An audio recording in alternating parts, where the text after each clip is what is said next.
നമസ്കാരം ടീച്ചർ. നമസ്കാരം. കേരള നിയമസഭയുടെ ഈ വർഷത്തെ പുസ്തകോത്സവത്തിൽ പുസ്തക ആസ്വാദനത്തിന് ടി നിശാകുമാരി ടീച്ചർ 1ാം സ്ഥാനം ലഭിച്ചുവെന്ന് അറിഞ്ഞു. തീർച്ചയായും സന്തോഷമുണ്ട്. ചെറുവിള വാർത്തയുടെ എല്ലാവിധ ആശംസകളും നേരുന്നു. ഒരുപാട് സന്തോഷം. Thank you. ടീച്ചർ കഴിഞ്ഞ വർഷം 2ാം സ്ഥാനത്ത്, അതെ, ഈ വർഷം അത് 1ലേക്കായി. തീർച്ചയായിട്ടും. ഈ 2ൽ നിന്ന് 1ലേക്കുള്ള ആ ദൂരം ഒന്ന് വിവരിക്കാവോ? 2ൽ നിന്ന് 1ലേക്കുള്ള യാത്ര സന്തോഷത്തിൻ്റെ യാത്രയായിരുന്നു. 2ാം സ്ഥാനം ലഭിച്ചപ്പോൾ അത് ഏറ്റവും വലിയൊരു നേട്ടമായിട്ട് ഞാനതിനെ കണ്ടു. കൂടെ അതിൻ്റെ ഒരു ഉത്തരവാദിത്വമാണെന്നും വായനയോടുള്ള ആ ഒരു തൃപ്തിയും സന്തോഷവും ഒക്കെ ഏറി വരികയാണ് ചെയ്തത്. തുടർന്ന് അങ്ങോട്ടുള്ള യാത്ര എന്ന് പറയുന്നത് 1ാം സ്ഥാനത്തിന് വേണ്ടി ഞാൻ പരിശ്രമിച്ചില്ല. എൻ്റെ വായനയെയും എഴുത്തിനെയും ഞാൻ കൂടുതൽ മെച്ചപ്പെടുത്തി. അതിനുശേഷം ധാരാളം സ്വന്തമായ കുറച്ച് എഴുത്തുകളൊക്കെ ഉണ്ടായി. അതേ തുടർന്ന് അതിൻ്റെ ഭാഗമായിട്ട് ധാരാളം വായിച്ചു. ഇത്തവണത്തെ മത്സരത്തിന് വേണ്ടി ഞാൻ അയച്ച ആ ഒരു വീഡിയോ എന്ന് പറയുന്നത്, അതിനകത്ത് ഞാൻ ശക്തമായ കുറച്ച് പദങ്ങളും വാക്കുകളും ഒക്കെ ഉപയോഗിച്ചിരുന്നു. അപ്പോൾ അതൊക്കെ എൻ്റെ വായനയിലൂടെ ഞാൻ സ്വായത്തമാക്കിയ കാര്യങ്ങളാണ്. അപ്പോൾ അതെന്നെ അതിലേക്ക് എത്തിച്ചു എന്നേ ഞാൻ വിശ്വസിക്കുന്നുള്ളൂ. ഏതായാലും 1ാം സ്ഥാനം നേടാൻ കഴിഞ്ഞത് ഒരുപാട് സന്തോഷമുണ്ട്. അതൊരു വലിയ കാര്യം തന്നെയല്ലേ. 2025 ടീച്ചർ പുസ്തകങ്ങൾ ഏറെ വായിച്ചിരുന്നോ? കഴിഞ്ഞ വർഷം ഞാൻ ധാരാളം പുസ്തകങ്ങൾ വായിച്ചിരുന്നു. തിരഞ്ഞെടുത്ത കുറേയേറെ പുസ്തകങ്ങൾ, വായിക്കാൻ ആഗ്രഹിച്ച കുറേയേറെ പുസ്തകങ്ങൾ ഉണ്ടായിരുന്നു. അപ്പോൾ അതെല്ലാം സംഘടിപ്പിക്കുകയും എൻ്റെ വായന യാത്ര അതിലൂടെ ഏറെ ദൂരം സഞ്ചരിച്ചിരുന്നു. അത് എൻ്റെ ജീവിതത്തിനെയും അതുപോലെ തന്നെ എൻ്റെ ഒരു മനസ്സിനെയും ഒക്കെ സ്വാധീനിക്കുന്ന ധാരാളം പുസ്തകങ്ങൾ അതിൽ ഉൾപ്പെട്ടിട്ടുണ്ടായിരുന്നു. വായന എന്ന് പറയുന്നത് നമ്മുടെ ജീവിതത്തെ മാറ്റാൻ സാധിക്കുന്ന, നമ്മുടെ ദൈനംദിന ശീലങ്ങളെയും അതുപോലെ നമ്മുടെ മനസ്സിനെയും സ്വഭാവത്തെയും ഒക്കെ മാറ്റങ്ങൾ കൊണ്ടുവരാൻ കഴിയുന്ന ഒന്നായി മാറുന്നു എന്നുള്ള ഒരു വലിയ തിരിച്ചറിവ് ഈ വായന എന്ന് പറയുന്ന ഇതിലൂടെ എനിക്ക് അതിലേക്ക് കൊണ്ടുപോകാൻ സാധിച്ചിട്ടുണ്ട് എന്നുള്ളതാണ്. കഴിഞ്ഞ ഒരു വർഷക്കാലം ടീച്ചർ കുറേ എഴുതാൻ സാധിച്ചു ടീച്ചർക്ക്. അതിനെപ്പറ്റി ഒന്ന് വിവരിക്കാവോ? കഴിഞ്ഞ വർഷം കുറച്ചധികം എഴുതാൻ സാധിച്ചു എന്നുള്ളതൊരു വലിയ സന്തോഷമാണ്. വായനയുടെ പശ്ചാത്തലത്തിലാണ് എൻ്റെ എഴുത്തുകളേറെ മുന്നോട്ട് പോയിക്കൊണ്ടിരിക്കുന്നത്. സമൂഹത്തിലെ ചില സംഭവങ്ങൾ, നമ്മുടെ ആനുകാലിക വിഷയങ്ങളൊക്കെ വരുമ്പോൾ എഴുതാനുള്ള ഒരു സ്വാധീനം കൂടുതലാണ്. അങ്ങനെയാണ് എൻ്റെ എഴുത്തുകൾ കൂടുതലും മുന്നോട്ട് വന്നിട്ടുള്ളത്. ഒരു പ്രതികരണത്തിൻ്റെ ഭാഗമായൊക്കെയാണ് ഞാൻ എഴുതി തുടങ്ങാറ്. കഴിഞ്ഞ വർഷം 2 കവിതയും അതുപോലെ തന്നെ ഒരു ലേഖനവും എഴുതാൻ സാധിച്ചു. ആ ഒരു ലേഖനം പാഠശാലകൾ ജീവിതം മറക്കുമ്പോൾ എന്ന് പറയുന്നൊരു ലേഖനമായിരുന്നു.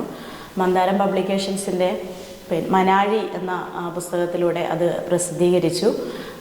ആ ഒരു ലേഖനത്തിനാണ് എനിക്ക് മന്ദാരം പബ്ലിക്കേഷൻസിൻ്റെ സാഹിത്യ പുരസ്കാരം, ലിറ്ററേച്ചർ ഓഫ് ലവ് സാഹിത്യ പുരസ്കാരം 2025 ലഭിച്ചത്.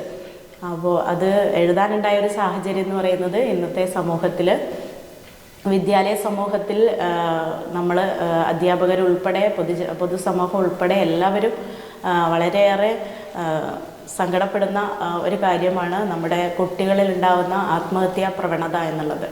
അത് വളരെയധികം മനസ്സിനെ വിഷമിപ്പിച്ചിട്ടുള്ള ഒരു കാര്യമാണ്.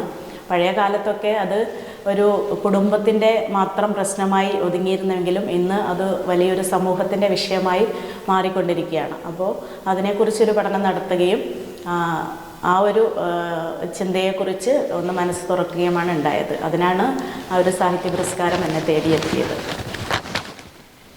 ഈ വർഷം ടീച്ചർ മത്സരത്തിന് വേണ്ടി തിരഞ്ഞെടുത്ത ആ പുസ്തകത്തെ പറ്റി ഒന്ന് പറയാമോ?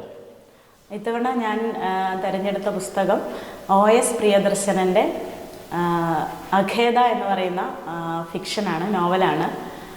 എന്നെ ഏറെ എന്താ പറയുക, ഒത്തിരി എന്നെ എന്നിലൊരു സംതൃപ്തി ഉണ്ടാക്കിയ ഒരു പുസ്തകമാണ്. ജീവിതാനുഭവങ്ങളിലൂടെ നമ്മൾ യാത്ര ചെയ്യുമ്പോൾ നമ്മൾ ഒത്തിരി ആളുകളുടെ അനുഭവങ്ങളും നമ്മുടെ ഒരു ജീവിത പാഠങ്ങളായി മാറുന്നൊരു സാഹചര്യമുണ്ട്. അപ്പോൾ അങ്ങനെ വരുമ്പോൾ ഈ അഖേദ എന്ന പുസ്തകത്തിലെ ദമയന്തി എന്ന് പറയുന്ന കഥാപാത്രം പഴയ നമ്മുടെ പുരാണങ്ങളിലെ ദമയന്തിയുടെ ഒരു അവസ്ഥയോ അത്തരം ഒരു രീതിയിലേക്കല്ല അതിൻ്റെ കഥ മുന്നോട്ട് പോകുന്നത്. അതിൽ നിന്ന് തികച്ചും വ്യത്യസ്തമായി ഇന്നത്തെ സമൂഹത്തിലെ സ്ത്രീകളുടെ ശബ്ദവും ഇന്നത്തെ സമൂഹത്തിലെ സ്ത്രീകളുടെ പ്രശ്നങ്ങളും ഒക്കെ ഉൾക്കൊള്ളുന്ന മനോഹരമായ ഒരു ഫിക്ഷൻ, ഒരു നോവലായിരുന്നു OS പ്രിയദർശനൻ സാറിൻ്റേത്. സാർ തന്നെ എന്നെ നേരിട്ട് വിളിക്കുകയും അദ്ദേഹത്തിൻ്റെ ആ ഒരു അവതരണം അദ്ദേഹത്തിന് ഇഷ്ടപ്പെടുകയും അതിലേറെ സംതൃപ്തി അറിയിച്ചുകൊണ്ട് എന്നെ വിളിക്കുകയും എന്നോട് സംസാരിക്കുകയും ഒക്കെ ചെയ്തിട്ടുണ്ടായിരുന്നു. അതും ഒരു വലിയ പ്രചോദനമാണ്. അഖേദ എന്ന പുസ്തകം എല്ലാവരും വായിക്കണം എന്നൊരു അഭ്യർത്ഥന കൂടി ഞാൻ ഈ സമയത്ത് മുന്നോട്ട് വെക്കുകയാണ്. ടീച്ചർ 2ാം സ്ഥാനത്ത് നിന്ന് 1ാം സ്ഥാനത്തേക്ക് എത്തി. ഈ 1ാം സ്ഥാനം ടീച്ചറിൻ്റെ ഭദ്രമായി ഇരിക്കട്ടെ എന്ന് ആശംസിക്കുന്നു. ഒത്തിരി സന്തോഷം. അങ്ങനെ ആശംസിക്കുമ്പോഴും ഞാൻ ആഗ്രഹിക്കുന്നത് 1ാം സ്ഥാനം എപ്പോഴും നമുക്ക് ഭദ്രമായി, ആ ഒരു സ്ഥാനം ഭദ്രമായി കയ്യിൽ വെക്കണം എന്നൊന്നും ഞാൻ ആഗ്രഹിക്കുന്നില്ല. എൻ്റെ ഒരു വായനയിലൂടെയുള്ള യാത്രയും എഴുത്തിലൂടെയുള്ള യാത്രയൊക്കെ തുടർന്നുകൊണ്ട് പോവുക.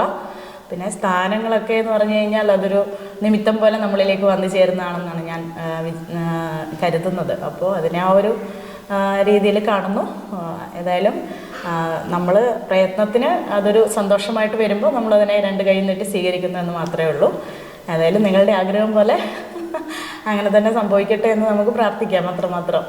എങ്കിലും അതിനും അപ്പുറത്തേക്ക് ഞാൻ ആഗ്രഹിക്കുന്നത് എൻ്റെ പ്രയത്നങ്ങളും എൻ്റെ എഴുത്തുകളും എൻ്റെ വായനകളും എല്ലാം സമൂഹ നന്മയ്ക്ക് വേണ്ടി ആയിരിക്കണം. അതിലൂടെ ഒരു സമൂഹത്തിന് അല്ലെങ്കിൽ ഒരു വളർന്നു വരുന്ന യുവതലമുറയ്ക്കൊക്കെ അതൊരു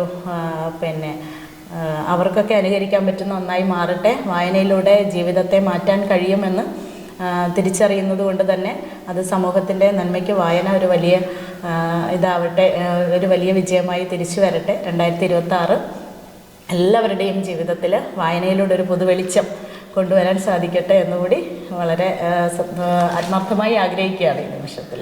ഒരുപാട് സന്തോഷം. ഒത്തിരി സന്തോഷം.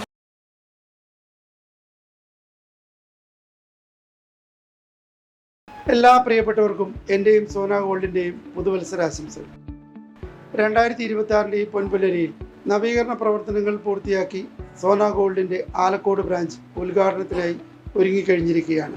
2026 ജനുവരി മാസം 5-ാം തീയതി തിങ്കളാഴ്ച രാവിലെ 10:30 സുപ്രസിദ്ധ ബാലതാരവും ഫ്ലവേഴ്സ് ചാനൽ ടോപ്പ് സിംഗർ ഫെയിമായ റാനിയ റഫീഖ് ഉദ്ഘാടന കർമ്മം നിർവഹിക്കുകയാണ്. നിരവധി വിശിഷ്ട വ്യക്തിത്വങ്ങൾ പങ്കെടുക്കുന്ന ഉദ്ഘാടന ചടങ്ങിലേക്ക് താങ്കളെയും കുടുംബാംഗങ്ങളെയും വളരെ സ്നേഹപൂർവ്വം ഞാൻ സ്വാഗതം ചെയ്യുകയാണ്. ഉദ്ഘാടനത്തോടനുബന്ധിച്ച് നടത്തപ്പെടുന്ന സ്പോട്ട് നറുക്കെടുപ്പിലൂടെ ഒരു വിജയിയെ കണ്ടെത്തി ഡയമണ്ട് മോതിരം സമ്മാനിക്കുന്നു. കൂടാതെ ഉദ്ഘാടന ചടങ്ങിൽ പങ്കെടുക്കുന്നവർക്കായി നിരവധി സമ്മാനങ്ങളും ഒരുക്കിയിരിക്കുന്നു. ഓർമ്മിക്കുക, 2026 ജനുവരി 5-ാം തീയതി രാവിലെ 10:30 ആലക്കോട് ന്യൂ ബസാറിൽ.